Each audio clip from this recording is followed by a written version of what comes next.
Hello hi नमस्कार सगळ्यांना। नवरात्रीची सिरीज करते आहे, त्याच्यामध्ये वेगवेगळ्या प्रांतातल्या साड्या मी आतापर्यंत बखर एका साडीची मध्ये तुम्हाला सांगितलं, त्याबरोबर देवीचे वेगवेगळे रूप आणि त्याचबरोबर त्या दिवशी असणारा रंग असं सगळं कॉम्बिनेशन जुळवून आणलेलं होतं। आणि सगळ्यांच्या प्रती म्हणजे ज्या स्त्री शक्ती आहेत आपल्या आजूबाजूला त्यांच्या प्रती असणारी माळ प्रत्येक स्त्री शक्तीला मी अर्पित केलेली होती। तर आज तसं म्हटलं तर आजचा कोणताच रंग नाहीये, हा मी मनानेच ठरवलेला मी आजचा रंग आहे, कारण आज नवमी आहे आणि नवमीच्या दिवशी कुठलाही असा हे नव्हता, रंग नव्हता। मग ठरवलं की आज आपण स्वतःच्या बद्दलचं जे आपल्या मनामध्ये आहे तर ते करूयात। आणि हा व्हिडिओ खरं तर ऍक्च्युली करणार नव्हते, पण ऑन पब्लिक डिमांड कारण सगळेजण मला म्हणतात की तू ज्या रंग सांगते त्या दिवशी त्या रंगाचे कपडे आम्ही घालतो आणि म्हणूनच या नवरात्रामध्ये त्या रंगाचे कपडे आम्ही घालतो, म्हणूनच आजचा ऑन पब्लिक डिमांड असा हा व्हिडिओ आहे। त्यामुळे व्हिडिओ शेवटपर्यंत बघत राहा। चला तर मग सुरुवात करूया व्हिडिओला। तर आजचा मी निवडलेला रंग आहे तो म्हणजे जांभळा। आजचं देवीचं रूप आहे ते म्हणजे दुर्गा माता। आणि आजची मी नेसलेली साडी आहे ती म्हणजे पाटण पटोला। चला तर मग जांभळा रंग आपल्याला निसर्गामध्ये खूप ठिकाणी आढळतो है ना, सदाफुली आहे। तर हा जांभळा रंग लाल आणि निळ्या अशा दोन रंगांचं मिश्रण असतो। हा जांभळा रंग जेव्हा लाल आणि निळ्या रंगांचं मिश्रण असताना त्याच्याबरोबर थोडासा पांढरा रंग जेव्हा मिक्स होतो तेव्हा तो लव्हेंडरकडे झुकतो। जांभळा जर थोडासा फिक्कट करायचा असेल तर तो लव्हेंडरकडे झुकतो। जांभळा या शब्दामध्येच जांभूळ येतं, हो की नाही? त्यामुळे जांभळाचा रंग हा असा मस्त गडद काळपट निळसर जांभूळ आख्यान आहे पहा जांभूळ आख्यान आहे प्रसिद्ध उमप यांचं है ना, विठ्ठल उमप यांचं। तर असं जांभळा रंग जो असतो ना हा अतिशय राजस असा रंग असतो। ह्या रंगाभोवती ना एक गूढतेचं असं वलय असतं। हा रंग जो असतो ना हा कल्पनाशक्ती कल्पकता या संबंधी असा असणारा रंग असतो। तुम्हाला माहितीये का, जांभळा रंग हा युरोपमध्ये फक्त श्रीमंतांसाठी आणि राजांसाठी असा वापरला जाणारा रंग होता। जसा निळा रंग हा फक्त राजांनी वापरायचा रंग होता, तसाच जांभळा रंग हा सुद्धा फक्त राजांनी वापरण्याचा असा रंग होता। त्यामुळे सामान्य जनतेला हा रंग वापरण्याची परवानगी नव्हती, म्हणजे अलाउड नव्हतं। तर असा हा जांभळा रंग जो आहे ना हा गूढता दर्शवतो, त्याबरोबरच हा रंग हा कल्पनाशक्ती दर्शवतो। हा रंग हा सर्जनशीलता असं दर्शवतो आणि हा श्रीमंतीचं प्रतीक असणारा रंग आहे। त्यामुळेच खड्यांमध्ये अमेथिस्ट हा जो जांभळ्या रंगाचा खडा आहे ना हा बायकांना खूप आवडतो, कारण त्याच्यामध्ये एक गुलाबी निळी अशी मिक्स अशी छटा असते। त्यामुळे जांभळ्या रंगाचं महत्व असतं। जांभळ्या रंगाच्या वापराने तुम्हाला मनाला एक शांतता मिळते। मुळातच तो असा एकदम भडक असा नसतो, त्याच्यात एक डीप असा टोन असतो आणि तो डीप टोन तुमचं मन शांत करतं। त्यामुळे जांभळ्या रंगाचा वापर बरेच जण करतात। आणि रंगांचं महत्व सगळेजण असं म्हणतात की काय नवरात्र आले की हे सगळ्या जणी बायका वेगवेगळ्या रंगाच्या साड्या नेसत राहतात, हा मार्केटिंगचा फंडा आहे आणि लोक त्यांच्या साड्यांच्या विक्रीसाठी म्हणून आणि हे करता आहेत। महाराष्ट्र टाइम्स या वृत्तपत्राने सुरू केलेला हा पायंडा आहे।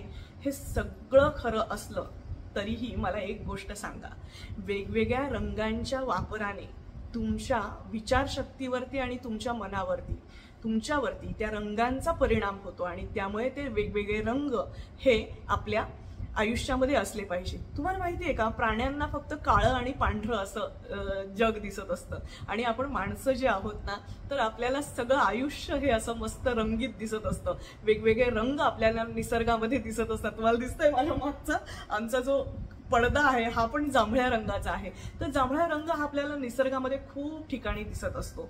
त्यामध्ये मी तुम्हाला सांगितलं त्याप्रमाणे हा सदाफुलीचा रंग, वांग्यांचा रंग, जांभळाचा रंग, अमेथिस्टचा रंग असे खूप प्रकार असतात, फुलांमध्ये ट्युलिपचा रंग, असे खूप वेगवेगळे प्रकार असतात की जे जांभळ्या रंगामध्ये मोडतात. आणि आज मी नेसलेली जी साडी आहे ती म्हणजे पटोला साडी, पाटण पटोला. पटोला तर पटोलामध्ये 2 प्रकार येतात, एक असते राजकोट पटोला आणि दुसरी असते पाटण पटोला. तर राजकोट पटोला जी असते ना ती सिंगल इकत वीव असणारी साडी असते, म्हणजे सिंगल इकत पद्धतीने ती साडी विणली जाते. मुळातच पटोला ही इकत म्हणजे हे जे असतं असं झिकझॅक जे दिसतं तुम्हाला बारीक, त्याला इकत म्हणतात. तर त्या पद्धतीने विणली जाणारी साडी असते. आणि पाटण पटोला जी असते ती डबल इकत असते. त्यामुळे राजकोट पटोला ही तशी स्वस्त असते, पण पाटण पटोला त्याच्यापेक्षा महाग असते.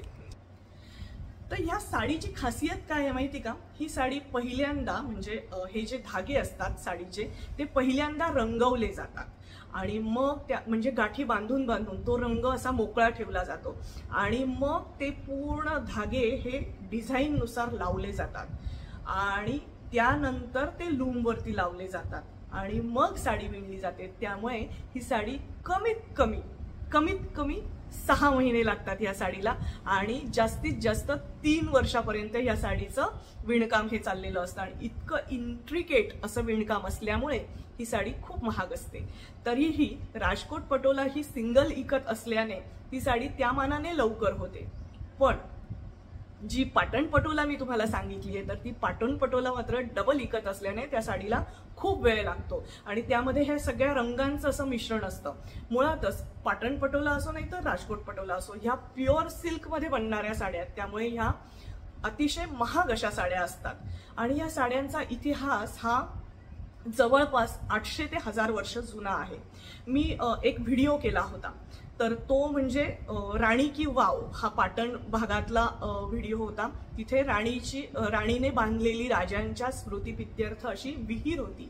तर त्या विहिरीच्या भोवती जे काही असं डिझाईन होतं, हे पहा, हे तुम्हाला दिसतंय ना, हे असं चौकोन चौकोन असणारं असं, तर ह्यावरती ह्या सगळ्या पटोला साड्यांचं डिझाईन हे होत असतं. तिथे असं चौकोन चौकोन अशा टाईपचं हे जे तयार केलेलं असं हे आहे, अशा विटा आहेत, नक्षीकाम आहे.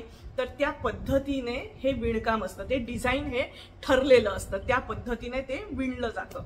त्यामुळे ह्या पाटण पटोला साड्यांचं ही खासियत असते आणि ह्या साड्यांना खूप वेळ लागतो.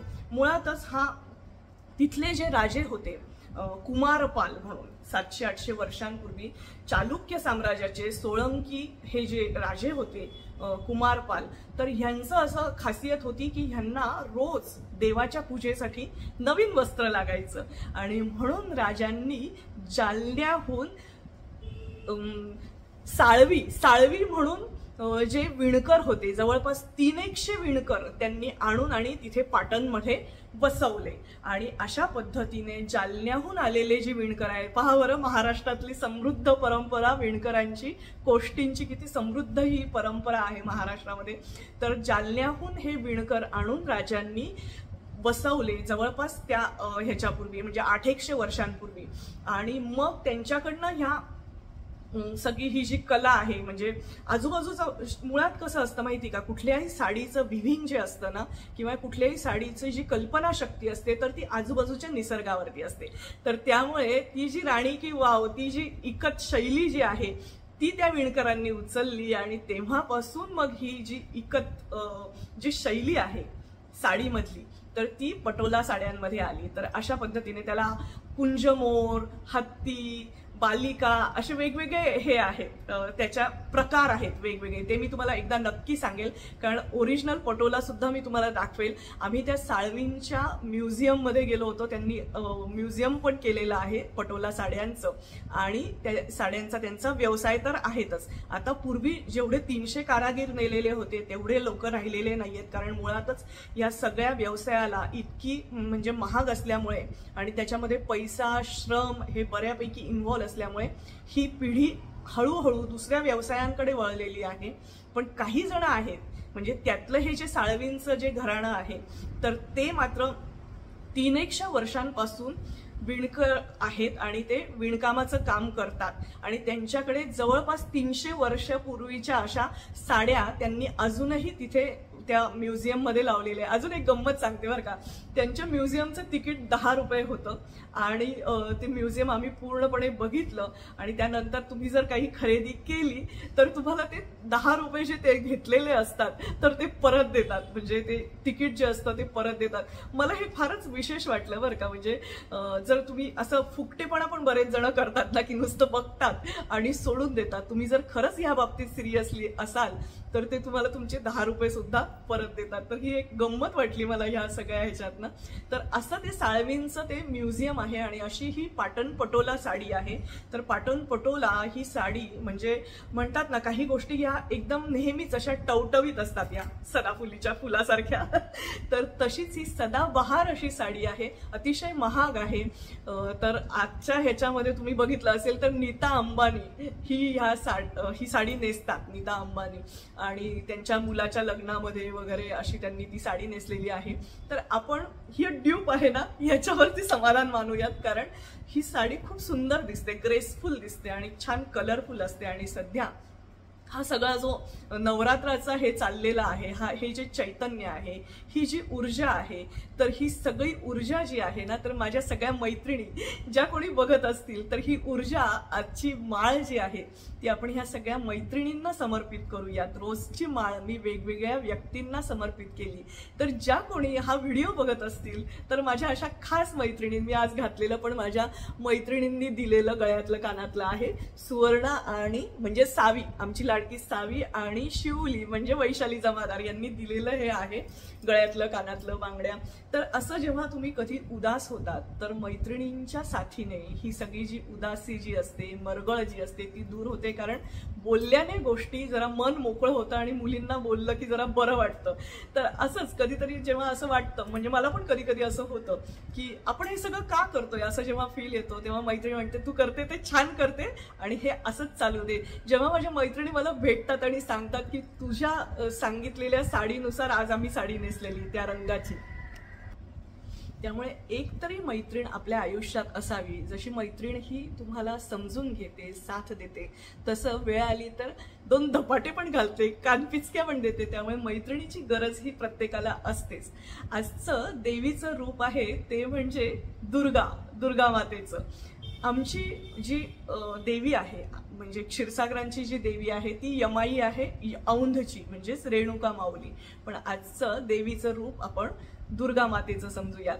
तर दुर्गा मातेचं जे हे रूप आहे ना, जेव्हा रेणुका माता ही अशी शांत सौम्य असते, पण दुर्गा माता म्हणजे दुर्गेचा अवतार, तेव्हा जेव्हा कधी अन्याय होतो तेव्हा असं व्यक्तीला, प्रत्येक स्त्रीला हे असं दुर्गा माता होता आलं पाहिजे. त्यामुळे चला दुर्गा माता आपली सगळ्यांची गरिबी जी काही असेल, विचारांची, आर्थिक सर्व प्रकारची गरिबी ही दूर करो.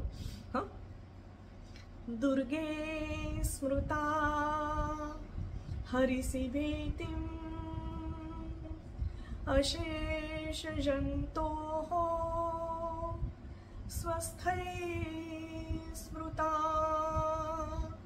मतिमतीव शुभां ददासि दारिद्र्य दुःख भय हानिका त्वदन्या सर्वोपकार करणाय सदार्ध चित्ता सर्वमंगल मांगल्ये शिवे सर्वार्थ साधिके शरण्ये त्र्यंबके गौरी नारायणी नमोस्तुते. याबरोबरच एक कडी जोडूयात, ती म्हणजे शक्तीची. या देवी सर्वभूतेषु शक्तिरूपेण संस्थितः नमस्तस्यै नमस्तस्यै नमस्तस्यै नमो नमः. या सगळ्या स्त्री चैतन्याला, स्त्री शक्तीला, माझ्या मैत्रिणींना, अशा सदाफुलीसारख्या टवटवीत असणाऱ्या माझ्या मैत्रिणींना या नवरात्राच्या हार्दिक हार्दिक शुभेच्छा. धन्यवाद. मी नलद्वैत. शेवटपर्यंत व्हिडिओ बघत राहा. काही साड्या ह्या अशा सदाफुलीसारख्या नेहमीच टवटवीत असतात. सदाफुली जशी टवटवीत दिसते नेहमी, तशीच आज मी नेसलेली ही आहे ही पटोला साडी. पूर्ण लूक एकदा बघून घ्या. याची अशी लाल आणि जांभळ्या अशा 2 रंगांमध्ये आहे।